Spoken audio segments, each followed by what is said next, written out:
towards the end, Elliot ends up being tortured by a British counter-terrorist police officer. And those police officers are absolutely desperate to know who the investors are. And of course,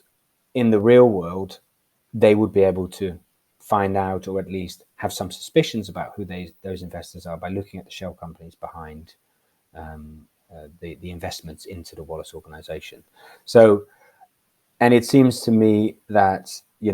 there doesn't seem to be that desire sometimes in the real world about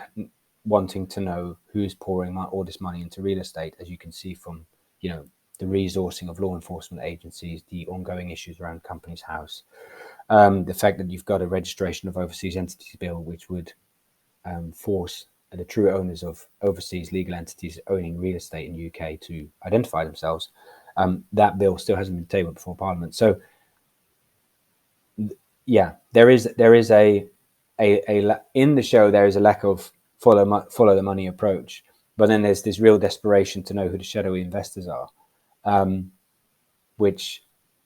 seems to not necessarily correspond to what's happening in the real world, where there is a real follow the money approach amongst authorities, but there's poor resourcing, and there's issues around corporate transparency,